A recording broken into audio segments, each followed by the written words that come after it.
नमस्कार दोस्तों। एक दिन कर्माबाई की इच्छा हुई कि ठाकुर जी को फल मेवे की जगह अपने हाथों से कुछ बनाकर खिलाऊं। उन्होंने जगन्नाथ प्रभु को अपनी इच्छा बतलाई। भगवान तो भक्तों के लिए सर्वथा प्रस्तुत हैं। प्रभु जी बोले, माँ, जो भी बनाया हो वही खिला दो, बहुत भूख लगी है। कर्माबाई ने खिचड़ी बनाई थी। ठाकुर जी को खिचड़ी खाने को दे दी। प्रभु बड़े चाव से खिचड़ी खाने लगे और कर्माबाई यह सोचकर भगवान को पंखा झलने लगी कि कहीं गर्म खिचड़ी से मेरे ठाकुर जी का मुंह ना जल जाए। संसार को अपने मुख में समाने वाले भगवान को कर्माबाई एक माता की तरह पंखा कर रही थी और भगवान भक्त की भावना में भाव विभोर हो रहे हैं। भक्त वत्सल भगवान ने कहा, माँ, मुझे तो खिचड़ी बहुत अच्छी लगी। मेरे लिए आप रोज खिचड़ी ही पकाया करें, मैं तो यहीं आकर खाऊंगा।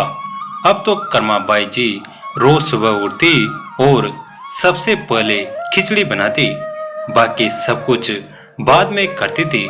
भगवान भी सुबह सवेरे दौड़े आते ही कहते, माँ, जल्दी से मेरी प्रिय खिचड़ी लाओ। प्रतिदिन का यही कर्म बन गया। भगवान सुबह सुबह आते, भोग लगाते और फिर चले जाते। एक बार एक महात्मा कर्माबाई के पास आया।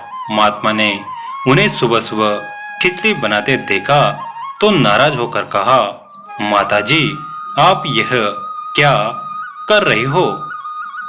सबसे पहले नहा धोकर पूजा पाठ करनी चाहिए, लेकिन आपको तो पेट की चिंता सताने लगती है।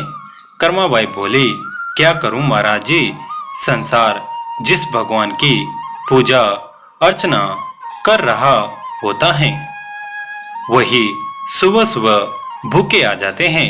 उनके लिए ही तो सब काम छोड़कर पहले खिचड़ी बनाती हूँ। महात्मा ने सोचा कि शायद कर्माबाई की बुद्धि फिर गई है। यह तो ऐसे बोल रही हैं जैसे भगवान इसकी बनाए खिचड़ी के ही भूखे बैठे हुए हैं। महात्मा कर्माबाई को समझाने लगे, माताजी, तुम भगवान को अशुद्ध कर रही हो। सुबह स्नान के बाद पहले रसोई की सफाई करो, फिर भगवान के लिए भोग बनाओ। अगले दिन कर्माबाई ने ऐसा ही किया। जैसे ही सुबह हुई, भगवान आए और बोले, माँ, मैं आ गया हूँ, खिचड़ी लाओ। कर्माबाई ने कहा, प्रभु, अभी मैं स्नान कर रही हूँ, थोड़ा रुको। थोड़ी देर बाद भगवान ने फिर आवाज लगाई, जल्दी करो माँ, मेरे मंदिर के पट खुल जाएंगे, मुझे जाना है। वो फिर बोली, अभी मैं रसोई की सफाई कर रही हूँ। प्रभु भगवान सोचने लगे कि आज माँ को क्या हो गया है, ऐसा तो पहले कभी नहीं हुआ।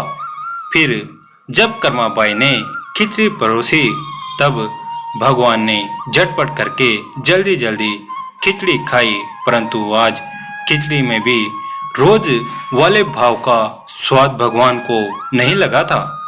फिर जल्दी जल्दी में भगवान बिना पानी पिए ही मंदिर में भागे। भगवान ने बाहर महात्मा को देखा तो समझ गए, अच्छा तो यह बात है, मेरी माँ को यह पट्टी इसी ने पढ़ाई है। अब यहाँ ठाकुर जी के मंदिर के पुजारी ने जैसे ही मंदिर के पट खोले तो देखा भगवान के मुख पर खिचड़ी लगी हुई है। पुजारी बोले, प्रभु जी, ये खिचड़ी आपके मुख पर कैसे लग गई है? भगवान ने कहा, पुजारी जी, मैं रोज मेरी कर्माबाई के घर पर खिचड़ी खाकर आता हूँ। आप माँ कर्माबाई जी के घर जाओ और जो महात्मा उनके यहाँ ठहरे हुए हैं उनको समझाओ। उसने मेरी माँ को गलत कैसी पट्टी पढ़ाई है। पुजारी ने महात्मा जी से जाकर सारी बात कही कि भगवान भाव के भूखे हैं। यह सुनकर महात्मा जी घबराए और तुरंत कर्माबाई के पास जाकर कहा, माता जी माफ करो, ये नियम धर्म तो हम संतों के लिए हैं। आप तो जैसे पहले खिचड़ी बनाती हो वैसे ही बनाए, आपके भाव से ही ठाकुर जी खिचड़ी खाते रहेंगे। फिर एक दिन आया जब कर्माबाई के प्राण छूट गए। उस दिन पुजारी ने मंदिर के पट खोले तो देखा भगवान की आंखों में आंसू हैं और प्रभु रो रहे हैं।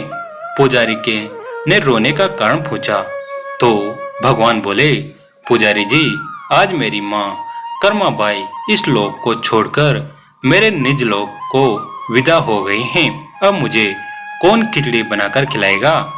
पुजारी ने कहा, प्रभु जी आपको माँ की कमी महसूस नहीं होने देंगे। आज के बाद आपको सबसे पहले खिचड़ी का भोग ही लगेगा। इस तरह आज भी जगन्नाथ भगवान को खिचड़ी का भोग लगाया जाता है। तो दोस्तों आपको कहानी कैसी लगी कमेंट करके जरूर बताएं। वीडियो को लाइक करें, चैनल को सब्सक्राइब करें। धन्यवाद।